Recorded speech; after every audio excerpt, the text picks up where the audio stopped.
Hi friends, welcome to Shami's kitchen. എല്ലാവർക്കും സുഖമാണല്ലോ. ഇന്ന് നമ്മൾ തയ്യാറാക്കുന്നത് ഒരുപാട് പേരുടെ റിക്വസ്റ്റ് ഉണ്ടായിരുന്ന ഒരു റെസിപ്പിയാണ്. നല്ല പെർഫെക്റ്റ് ആയിട്ടുള്ള ബിരിയാണി മസാലയുടേത്. അപ്പോൾ ഇന്ന് നമ്മൾ തയ്യാറാക്കുന്നത് ബിരിയാണി മസാലയാണ്.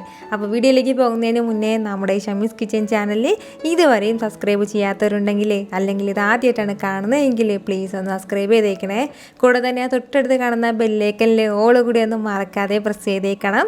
എന്നാൽ ശരി, നമുക്ക് വേഗം വീഡിയോയിലേക്ക് പോകാം. കുറച്ച് സ്പൈസസ് ഒക്കെ ചേർന്നിട്ടുള്ളതാണ് നമ്മുടെ ഈ ബിരിയാണി മസാല എന്ന് പറയുന്നത്. എല്ലാ സ്പൈസസും നമ്മുടെ വീട്ടിലുള്ളത് തന്നെ ആയിരിക്കും. അപ്പോൾ അതിന് വേണ്ടിയിട്ട് ഫസ്റ്റ് നമുക്ക് ആദ്യം വേണ്ടത് കുറച്ച് കറുവാപ്പട്ടയാണ്. ഞാനിപ്പോൾ ഇതുപോലെ ഒരു 5-6 പീസ് അളവിൽ കറുവാപ്പട്ട എടുത്തിട്ടുണ്ട്. വളരെ കുറച്ച് മാത്രമേ നമ്മൾ ബിരിയാണി മസാല തയ്യാറാക്കുന്നുള്ളൂ. അതിൻ്റെ പേരിലാണ് ഈ അളവിൽ എടുക്കുന്നത്. ഏകദേശം 1 ടീസ്പൂൺ നിറയെ കറുവാപ്പട്ട ഉണ്ടാവും. അത് നമുക്കൊരു ബൗളിലേക്ക് ചേർത്ത് കൊടുക്കാം. നമ്മുടെ ഈ കറുവാപ്പട്ട ചേർത്ത് കൊടുത്ത് കഴിഞ്ഞാൽ പിന്നെ നമുക്കിതിലേക്ക് വേണ്ടത് കുറച്ച് ഗ്രാമ്പൂവും അതുപോലെ തന്നെ ഏലക്കയുമാണ്. ഞാനിപ്പോൾ ഒരു 1/2 ടീസ്പൂൺ അളവിൽ ഗ്രാമ്പൂ എടുത്തിട്ടുണ്ട്. ഒരു 10-15 അളവിൽ ഗ്രാമ്പൂ ഉണ്ടാവും. അതുപോലെ തന്നെ ഏലക്ക എടുത്തിട്ടുണ്ട്. തീരെ ചെറിയ ഏലക്ക ആയതിൻ്റെ പേരിൽ ഒരു 7-8 ഏലക്ക എടുത്തിട്ടുണ്ട്. അപ്പോൾ ഇത് രണ്ടും നമുക്ക് ഇതിൻ്റെ കൂടെ തന്നെ ചേർത്ത് കൊടുക്കാം. ഇനി നമുക്ക് ഇതിൻ്റെ കൂടെ വേണ്ടത് ഒരു 5 തക്കോലമാണ്. അപ്പോൾ നമ്മൾ ഈ തക്കോലം ചേർക്കുമ്പോഴത്തേക്കും ആ ബിരിയാണിയുടെ മസാലയ്ക്ക് ഒരു പ്രത്യേക ടേസ്റ്റാണ്. അതിന് വേണ്ടിയിട്ടാണ് നമ്മൾ ഈ തക്കോലം ചേർക്കുന്നത്. ഒരുപാട് കൂടി പോകണ്ട, ഈ ഒരു അളവിൽ മാത്രം ചേർത്താൽ മതിയാവും.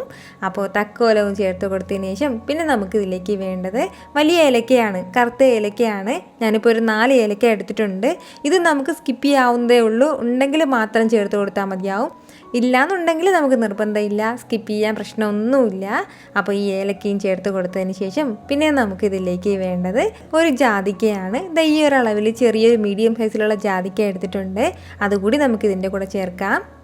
നമ്മൾ ഈ ബിരിയാണി മസാല തയ്യാറാക്കുമ്പോഴത്തേക്കും ജാതിക്ക പ്രത്യേകം സ്കിപ്പ് ചെയ്യാതെ ഒന്ന് ചേർത്തേക്കണം. അതിൻ്റെ ആ ഒരു ഫ്ലേവറും അതിൻ്റെ ആ ഒരു ടേസ്റ്റൊക്കെ ഒരു പ്രത്യേകത തന്നെയാണ്. അപ്പോൾ അത് സ്കിപ്പ് ചെയ്യാതെ ആ ജാതിക്ക കൂടി ചേർത്തേക്കണം. പിന്നെ നമുക്കിതിലേക്ക് വേണ്ടത് 1 ടീസ്പൂൺ നിറയെ കുറച്ച് കുരുമുളകാണ്. മുഴുവൻ കുരുമുളകാണ് എടുത്തിട്ടുള്ളത്. ഇപ്പോൾ മുഴുവൻ കുരുമുളക് ഇല്ലയെന്നുണ്ടെങ്കിൽ കുരുമുളക് പൊടി ചേർത്ത് കൊടുത്താലും മതിയാവും. അത് വന്നിട്ട് നമ്മൾ പൊടിച്ചതിന് ശേഷം മിക്സ് ചെയ്യുന്നതാണ് നല്ലത്, അല്ലാതെ ഇതിൻ്റെ കൂടെ ചേർക്കരുത്. കുരുമുളകും ചേർത്ത് കൊടുത്തു കഴിഞ്ഞാൽ പിന്നെ നമുക്കിതിലേക്ക് വേണ്ടത് മുഴുവൻ മല്ലിയാണ്. ഞാനിപ്പോൾ ഒരു 2.5 ടേബിൾ സ്പൂൺ നിറയെ മുഴുവൻ മല്ലി എടുത്തിട്ടുണ്ട്. അപ്പോൾ അതുകൂടി നമുക്കിതിൻ്റെ കൂടെ ചേർക്കാം. പിന്നെ നമുക്കിതിലേക്ക് വേണ്ടത് പെരിഞ്ജീരകമാണ്. 1 ടേബിൾ സ്പൂൺ നിറയെ പെരിഞ്ജീരകം എടുത്തിട്ടുണ്ട്. ചെറിയ ജീരകമല്ല, പെരിഞ്ജീരകമാണ്. ഇത്രയും ആയിക്കഴിഞ്ഞാൽ പിന്നെ നമുക്കിതിലേക്ക് വേണ്ടത് സാജീരകമാണ്. അത് ഞാനിപ്പോൾ 1 ടേബിൾ സ്പൂൺ നിറയെ സാജീരകം എടുത്തിട്ടുണ്ട്. ഇത് വന്നിട്ട് നമ്മുടെ ചെറിയ ജീരകം പോലെ തന്നെ ഉള്ളത് കാണാനായിട്ട്, പക്ഷേ നമ്മുടെ ചെറിയ ജീരകം അല്ല. ഇത് പ്രത്യേകം സാജീരകം എന്ന് പറഞ്ഞിട്ട് നമുക്ക് കടയിൽ വാങ്ങാൻ വേണ്ടിയിട്ട് കിട്ടും. ഏകദേശം 25 ഗ്രാമിന് 10 രൂപ അടുപ്പിച്ചേ ആവുന്നുള്ളൂ. അപ്പോൾ എല്ലാ സൂപ്പർ മാർക്കറ്റിലും കിട്ടുന്ന ഒന്നാണ്. നമ്മൾ ഈ സാജീരകം ചേർക്കുമ്പോഴാണ് നമ്മുടെ ബിരിയാണി മസാല കറക്റ്റ് ആവുന്നത്. അപ്പോൾ നിങ്ങൾ മിസ് ചെയ്യാതെ ഒന്ന് ചേർത്തേക്കണം. കൂടെ തന്നെ നമ്മൾ സാധാരണ തന്നെ ചെറിയ ജീരകം, അത് വന്നിട്ട് 1 ടീസ്പൂൺ അളവിൽ ചെറിയ ജീരകം ചേർത്ത് കൊടുത്താൽ മതിയാവും. അപ്പോൾ 1 ടേബിൾ സ്പൂൺ അളവിൽ സാജീരകവും 1 ടീസ്പൂൺ അളവിലാണ് ചെറിയ ജീരകവും ചേർക്കുന്നത്. ഇത് രണ്ടും ആയിക്കഴിഞ്ഞാൽ പിന്നെ നമുക്കിതിലേക്ക് വേണ്ടത് വയനയിലയാണ്. അപ്പോൾ നല്ല ചെറിയ വയനയിലയിൽ 2 എടുത്തിട്ടുണ്ട്. വലുതാണെന്നുണ്ടെങ്കിൽ 1 തന്നെ മതിയാവും. അപ്പോൾ ഈ വയനയിലയും ചേർത്ത് കൊടുത്തു കഴിഞ്ഞാൽ നമ്മുടെ ബിരിയാണി മസാലയ്ക്ക് വേണ്ടിയിട്ടുള്ള സ്പൈസസ് ഒക്കെ ഇപ്പോൾ ഏകദേശം ഇപ്പോൾ ഇവിടെ റെഡി ആയിട്ടുണ്ട്. ഇതിൽ നമ്മൾ ചേർത്തിട്ടുള്ള എല്ലാ ചേരുവകളും നമ്മുടെ വീട്ടിൽ തന്നെ മിക്കവാറും ഉള്ളതാണ്. അപ്പോൾ ഇത് ഇത്രയും ആയിക്കഴിഞ്ഞാൽ ഇനി നമുക്ക് വേണ്ടത് നല്ലതുപോലെ ഒന്ന് വറുത്തെടുക്കണം. ഇതിപ്പോൾ എല്ലാം പച്ചക്കല്ലേ ഇപ്പോൾ ഉള്ളത്. അപ്പോൾ ചെറുതായിട്ടൊന്ന് വറുത്തെടുക്കണം. കാരണം നമുക്കിത് കുറച്ച് ദിവസം ഒരു ബോട്ടിലാക്കി സൂക്ഷിച്ച് വെക്കേണ്ടതാണ്. അപ്പോൾ ഇത് വറുത്ത് തന്നെ എടുക്കുമ്പോഴാണ് ഇത് കറക്റ്റ് ആവുന്നത്. നന്നായിട്ട് ഫ്ലെയിം കുറച്ച് വെച്ച് കൊടുത്തിട്ട് വേണം വറുത്തെടുക്കാനായിട്ട്. മീഡിയം ഫ്ലെയിമിലോ ഹൈ ഫ്ലെയിമിലോ ഒന്നും വെക്കരുത്, എങ്കിൽ പിന്നെ ഈ മസാലകളൊക്കെ പെട്ടെന്ന് കരിഞ്ഞിട്ട് പോകും. ഏകദേശം ഒരു 3-4 മിനിറ്റ് വരെ മാത്രം നമ്മൾ ലോ ഫ്ലെയിമിൽ വെച്ചിട്ട് നന്നായിട്ടൊന്ന് വറുത്ത് കൊടുത്താൽ മതിയാവും. നന്നായിട്ട് നമ്മുടെ മസാലയൊക്കെ ഒന്ന് ചൂടായി തുടങ്ങുമ്പോഴത്തേക്കും നമ്മുടെ ഈ ജീരകവും മല്ലിയെല്ലാം ചെറുതായിട്ട് പൊട്ടി തുടങ്ങും. അപ്പോഴത്തേക്കും നമുക്ക് മനസ്സിലാവും നമ്മുടെ മസാലയൊക്കെ നന്നായിട്ട് ചൂടായിട്ടുണ്ടെന്ന്. ഇതിപ്പോൾ ഏകദേശം ഒരു 3-4 മിനിറ്റോളം ആയിട്ടുണ്ട്. ഇതാ ചെറിയ ചെറിയ രീതിയിൽ നമ്മുടെ ഈ മസാലയൊക്കെ പൊട്ടി തുടങ്ങിയിട്ടുണ്ട്. അപ്പോൾ ഇത് ഇത്രയും തന്നെ മതിയാവും. ഇനി നമുക്ക് ഫ്ലെയിം ഓഫ് ചെയ്യാം. ഓഫ് ചെയ്ത് കൊടുത്തതിന് ശേഷം ഇത് നല്ലതുപോലെ തണുക്കാൻ വെക്കണം. നന്നായിട്ട് തണുക്കണമെന്നില്ല, എന്നാലും ഇത്രയും ചൂട് വേണ്ട. ചെറിയ രീതിയിലൊന്ന് തണുത്തതിന് ശേഷം നമുക്ക് മിക്സിയുടെ ചെറിയ ജാറിലേക്ക് ഇതൊന്ന് മാറ്റാം. ഇതുപോലുള്ള മസാലകളൊക്കെ നമ്മൾ മിക്സിയുടെ ചെറിയ ജാറിൽ പൊടിച്ചെടുക്കുമ്പോഴാണ് നന്നായിട്ട് അത് പൊടിഞ്ഞ് കിട്ടത്തുള്ളൂ. അതിൻ്റെ പേരിലാണ് ചെറിയ ജാറിലേക്ക് മാറ്റിയിട്ടുള്ളത്. ഞാനിപ്പോൾ നമ്മുടെ ബിരിയാണി മസാലയൊക്കെ നല്ലതുപോലെ ഒന്ന് പൊടിച്ചെടുത്തിട്ടുണ്ട്. നമ്മളിത് പൊടിച്ചെടുക്കുമ്പോൾ തന്നെ, പൊടിച്ച് തുടങ്ങുമ്പോൾ തന്നെ ഒരു പ്രത്യേക മണമാണ്. ഇപ്പോൾ തന്നെ നമ്മുടെ കിച്ചൺ കംപ്ലീറ്റ് ആയിട്ട് ഈ ബിരിയാണി മസാലയുടെ നല്ലൊരു മണം നിറഞ്ഞു നിൽക്കുകയാണ്.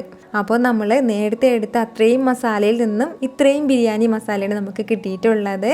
നമുക്കിത് ഒരുപാട് തവണ യൂസ് ചെയ്യാൻ പറ്റുന്ന മസാലയാണിത്. ഏകദേശം ഒരു 10-15 തവണയെങ്കിലും നമുക്ക് ബിരിയാണി വെക്കാനുള്ള മസാല ഇത് ഇത്രയും തന്നെ ധാരാളമാണ്.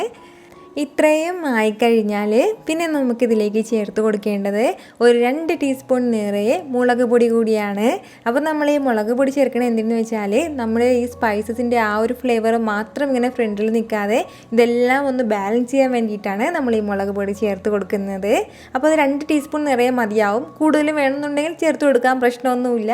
ഞാനിപ്പോൾ ഈ 2 ടീസ്പൂൺ മാത്രമേ ചേർക്കുന്നുള്ളൂ. കൂടെ തന്നെ അതുപോലെ ഒരു 1/2 ടീസ്പൂൺ അളവിൽ മഞ്ഞൾപ്പൊടി കൂടി.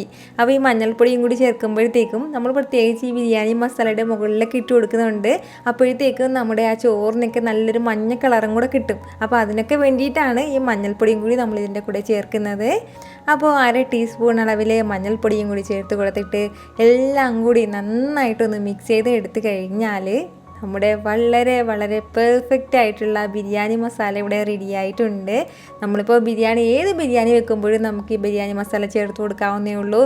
നമ്മുടെ ഈ ബിരിയാണി മസാല ബിരിയാണിക്ക് മാത്രമല്ല, നമ്മളിപ്പോൾ ഈ മുട്ട റോസ്റ്റൊക്കെ തയ്യാറാക്കുമ്പോഴത്തേക്കും ഇതിന്നൊരു പിഞ്ചളവിൽ മസാലയും കൂടി ചേർക്കുമ്പോഴത്തേക്കും ഒരു പ്രത്യേക ഫ്ലേവർ, ഒരു ടേസ്റ്റൊക്കെയാണ് കൊടുക്കുന്നത്. അപ്പോൾ അങ്ങനെ നിങ്ങൾക്ക് ട്രൈ ചെയ്ത് നോക്കാവുന്നതേ ഉള്ളൂ. ഇത് നല്ലൊരു എയർടൈറ്റ് ബോട്ടിലാക്കി നമുക്കൊരു 5-6 മാസം വരെ സൂക്ഷിക്കാവുന്നതാണ്. നമ്മളിതെല്ലാം വറുത്ത് പൊടിച്ചതിൻ്റെ പേരിൽ ഒരുപാട് നാൾ നമുക്കിത് കേടാകാതെ ഇരിക്കും. ഏറ്റവും അടുത്ത് തന്നെ നമ്മുടെ ബിരിയാണി മസാല വെച്ചിട്ട് നല്ലൊരു ബിരിയാണി റെസിപ്പി അപ്ലോഡ് ചെയ്യുന്നതായിരിക്കും. ഇതിന് മുൻപും ഒരുപാട് ബിരിയാണി റെസിപ്പി ഞാൻ അപ്ലോഡ് ചെയ്തിട്ടുണ്ടായിരുന്നു. ദം ബിരിയാണി, അതുപോലെ തന്നെ എഗ് ബിരിയാണി അപ്ലോഡ് ചെയ്തിട്ടുണ്ട്. പിന്നെ നമ്മുടെ നുറുക്ക് ഗോതമ്പ് വെച്ചിട്ടുള്ള ബിരിയാണിയൊക്കെ വളരെ ടേസ്റ്റി ആയിട്ടുള്ള ബിരിയാണിയാണ്. അതിൻ്റെ കൂടെയൊക്കെ ബിരിയാണി മസാലയൊക്കെ ഇടുമ്പോൾ പ്രത്യേക ടേസ്റ്റാണ്. അപ്പോൾ അത് നിങ്ങൾക്ക് ട്രൈ ചെയ്ത് നോക്കാം. കുസ്ക ബിരിയാണിയൊക്കെ അപ്ലോഡ് ചെയ്തിട്ടുണ്ട്.